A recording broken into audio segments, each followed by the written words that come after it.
हम कहेंगे कि हमारे दिल में आग जल रही है। अभी इराक के लिए जिस तरीके से ईरान को तबाह किया है, उसी तरीके से हम भी चाहते हैं नेतन्याहू का और अमेरिका का खात्मा होना। हमारे एक एक लीडर को मारा दे रहे, हम लोग चुप नहीं बैठेंगे जब तक कि हम बदला नहीं ले लेंगे।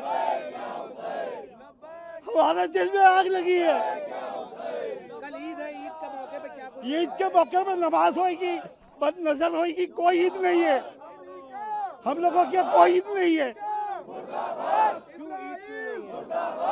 हमारे दिल में जब खुशी नहीं है तो ईद कैसी है?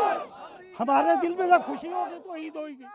हमारा दिल रो रहा है, हमारे लीडर खत्म हो गए, हम कैसे ईद करेंगे?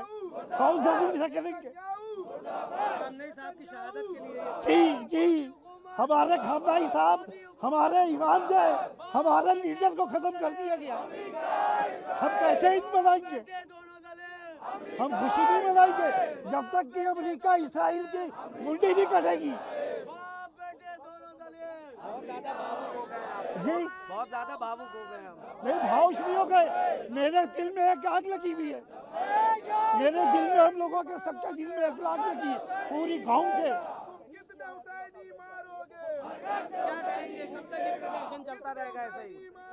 जब तक कि बदला नहीं ले लेंगे, जब तक कि ईरान खामोश नहीं बैठेगा। कब तक ऐसे ही चलता रहेगा? जी बस।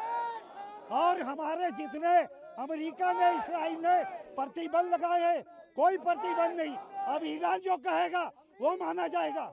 सबसे पहले तो हमारे अपने प्रधानमंत्री से मांग है कि फौरन जितने भी रिश्ते हैं इजराइल से वो ख़त्म किए जाएं, क्योंकि हिंदुस्तान में दूसरी सबसे बड़ी आबादी जो है वो मुसलमान है, और मुसलमानों की भावनाएं आयतुल्लाह खामनेई साहब से, ईरान से जुड़ी हुई हैं। इसलिए फौरन यहाँ का जो वो है प्रधानमंत्री जी, वो फौरन रिश्ते ख़त्म करें, इजराइल से रिश्ते ख़त्म करें फौरन।